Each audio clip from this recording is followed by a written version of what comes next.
Hello, আসসালামু আলাইকুম। সবাইকে স্বাগত জানাচ্ছি সময়ের গল্পে। আমার সামনে যে খাবারটা আছে এটা নিয়ে একটু কথা বলতে চাই। সেটা হচ্ছে যে আপনি যখন সৌদি আরবে আসবেন, আমরা কোনোখানে গেলে সেখানকার ঐতিহ্যবাহী খাবারগুলো সম্পর্কে একটু জানতে চাই, খেতে চাই। ঠিক সেম আমি এখন সৌদি আরবের রিয়াদে আছি এবং এই ঐতিহ্যবাহী খাবারটা খেতে এসেছি। এটাকে বলা হয় এখানকার ট্রেডিশনাল খাবার, যেটার নাম হচ্ছে খ্যাপসা। হ্যাঁ, বিভিন্ন ধরনের উপকরণ দিয়ে বানানো হয় এবং সৌদি আরবে মানুষজন দুপুরবেলা এই খাবারটা খেতে খুবই পছন্দ করে।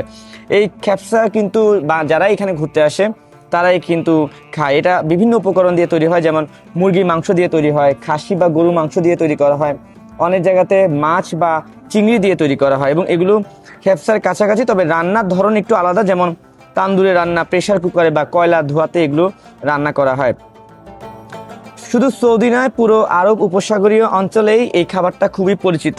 এটা মূল উপকরণ হচ্ছে ধরেন বাসমতি চাল, গরু, মুরগি, খাসি, টমেটো, ঘি, অলিভ অয়েল এবং কালো মরিচ, দারুচিনি, এলাচ, এই বিভিন্ন ধরনের খাবার দিয়ে কিন্তু এটা তৈরি করা হয় এবং এখানকার পরিবেশনের ব্যাপারটা একটু আলাদা। আপনি দেখবেন যে পুরো বিছানার মধ্যে পলিথিন বিছিয়ে দেওয়া হয়, তারপর হচ্ছে প্লেটের মধ্যে করে এই খাবারটা দেওয়া হয়। আপনি চাইলে পলিথিনের মধ্যে করেও খাবারটা খেতে পারেন। সেক্ষেত্রে একটা ধারণা আছে যে যেহেতু সৌদি আরব ইসলামিক কান্ট্রি, এখান থেকে ইসলাম ধর্মের উৎপত্তি, আমাদের ইসলাম ধর্মে আছে যে এভাবে বসে একসাথে খাবার খাওয়াটা সুন্নত।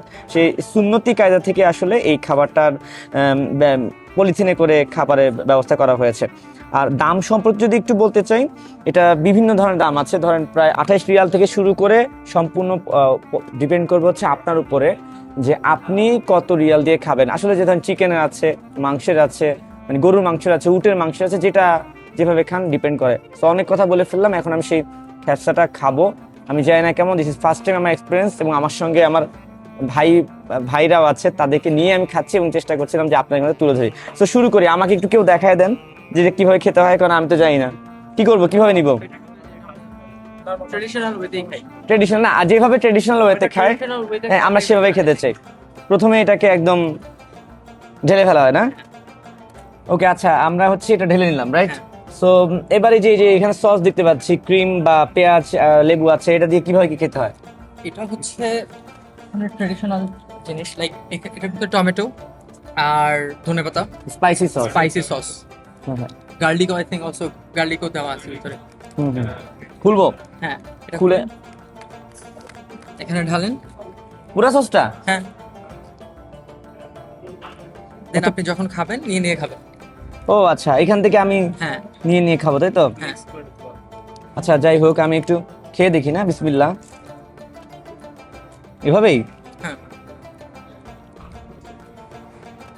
টেস্ট কেমন? চিকেন ট্রাই করতে পারেন। এটা হচ্ছে গ্রিল, লাইক যেটা মাশুই এখানে বলা হয়। একটু টক মিষ্টি হ্যাঁ, না? ঝালও থাকার কথা। এখনো ঝাল পাই নেই, বাট একটু টক মিষ্টি খাবারটা। ওইটা ছাড়াও নিতে পারেন আপনি, ওইটা ছাড়া এমনিতেই চালটা ভালো লাগবে। এটা হচ্ছে কয়লা, এটা হচ্ছে যেটা আগুনে গ্রিল, এটাকে পাহাম বলে। এটা হচ্ছে আরবিতে বলে ফাহাম। লেবু? একটু পেঁয়াজ লেবুটা হচ্ছে এখানে এসেনশিয়াল, লাইক আপনার যে কোনো খাবার খেতে গেলে তার লেবুটা আমি একটু লেবু নিলাম, এই পেঁয়াজ নিলাম। হ্যাঁ, খেয়ে দেখি, আপনারা শুরু করেন। সবার সাথে মিলেমিশে খাই, তো দেখি জিনিসটা কেমন। দর্শক যারা সৌদি আরবে আসবেন তারা এই আমার মতন অবশ্যই এখানকার ট্রেডিশনাল খাবারটা খাওয়া ট্রাই করবেন। আমি তো একবার খেয়ে দিই কেমন। এটা অনেকটা আমাদের ভাতের মতন, কিন্তু একটু টক মিষ্টি ঝাল একটা ফ্লেভার আছে। সঙ্গে তো গ্রিলি আছে, মুরগি, আমরা চিকেনটা অর্ডার করেছি। যাই হোক, আচ্ছা, আপনি মিষ্টিটা বেশি পাচ্ছেন কারণ হচ্ছে আপনি এটা কিসমিসটা খাচ্ছেন বেশি, এই জন্য। আচ্ছা, আমি এই পাশ থেকে নিলে আর মিষ্টি লাগবে না? হ্যাঁ, এই পাশ থেকে মিষ্টিটা লাগবে না। এটা আবার নর্মাল রাইসের মতন। হ্যাঁ, যাই হোক, আমি খাচ্ছি, আপনারা দেখছেন। আমি বলবো যে যারা সৌদি আরবে আসবেন তারা এই খ্যাপসাটা অবশ্যই ট্রাই করবেন। এখানকার ট্রেডিশনাল খাবার, আমাদের দেশে যেরকম ভাত, ডাল, মাছ, মুরগি আমাদের ট্রেডিশনাল খাবার, এটা এখানকার ট্রেডিশনাল খাবার। এখন আমি খাবো। যে যেখানে থাকবেন ভালো থাকবেন।